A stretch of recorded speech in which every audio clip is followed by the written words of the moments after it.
Бәріне сәлем, құрметті алтын достарым. Бүгінгі видеода өзіміз білетін күріш сусыны және де өзім қалай қолдандым бұл күріш сусынын сол туралы айтатын боламын.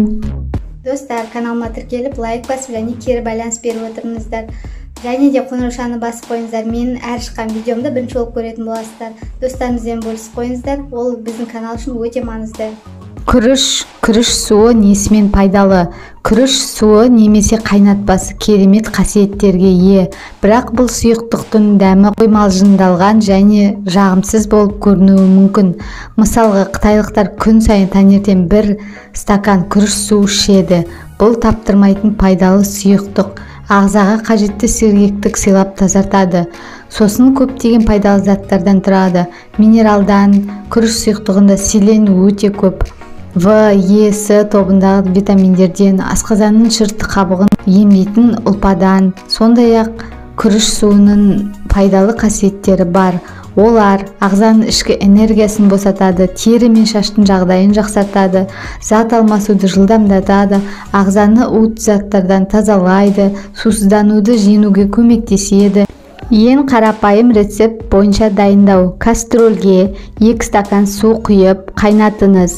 Содан кейін оның үстіне 2 шай қасық күріш қосыңыз.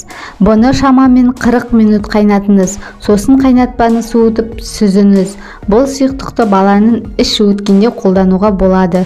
Дәрігерлер бұл күріш сусынның қасиеттерін баяғыда мойындап атап өткен болатын, бірақ оны аш қарынға ішуге болмайды. Себебі бұл сұйықтықтың өзінің қарсы көрсеткіштері бар.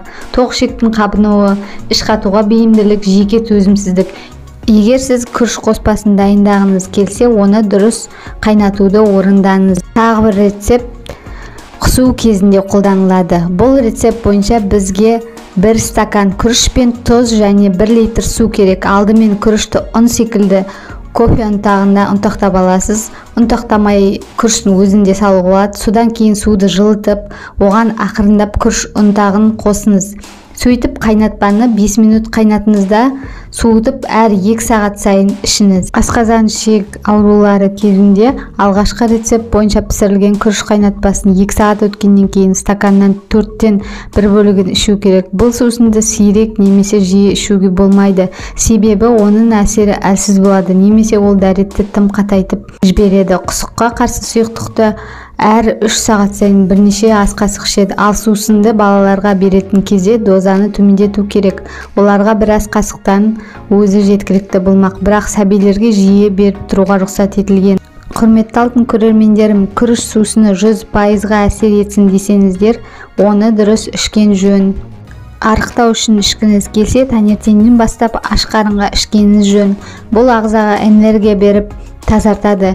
Суды күні бойы тамақтанар алдында кішкене порциямен қабылдау ұсынылады. Егер таңғы асты күріш сусынымен ауыстыратын болсаңыз, аптасына 1 келі тастауыңыз мүмкін.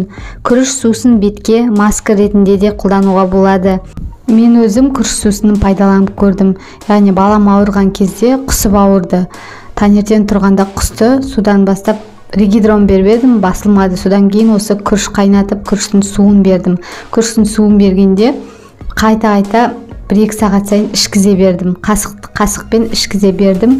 Содан кейін 3-4 сағаттан кейін кешке қарай құсқаны басылып қалды.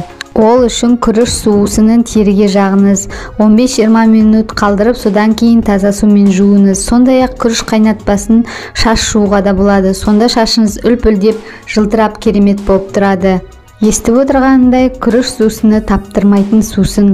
Ол ауру кезінде жақсы көмектеседі. Көбіне балаларға 15 минут сайын бір қасықтап беріп отырыңыз. Қасықтап бергені дұрыс.